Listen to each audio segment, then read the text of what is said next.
দেখো একবার এত কাদা হয়ে গেছে রাস্তাতে, রাস্তার অবস্থা পুরোটাই খারাপ। আর মানুষজন হেঁটে হেঁটে আরও অবস্থা খারাপ হয়ে গেছে।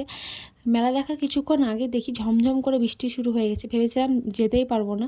তো আবার বৃষ্টিটা কমে যাওয়ার পরে এই হাল। অবশেষে এতটা কাদা পার করে গন্তব্যে পৌঁছেছি। তো এখানে যেমন খুশি তেমন সাজো প্রতিযোগিতা ছিল। যেহেতু বৃষ্টির কারণে খুব অল্প কয়েকজনই সাজতে পেরেছে। এটাতে প্রাইজ ছিল, প্রথম প্রাইজ ১,৫০০ টাকা, দ্বিতীয় প্রাইজ ১,০০০ টাকা, আর ৩ নম্বর প্রাইজ হচ্ছে ৫০০ টাকা। মেলাটাও বসেছিল খুব অল্প যেহেতু বৃষ্টির জন্যে।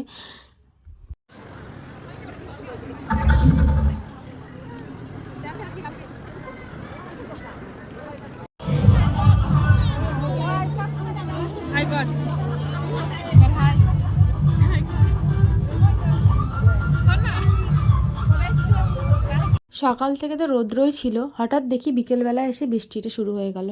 যেহেতু মেলার দিন আরও মানুষজন অনেক কিছু সাজতে পারতো, আরও ইউনিক ইউনিক সবাই সাজে প্রতি বছর। এই বছরটাতে তারা পারলো না।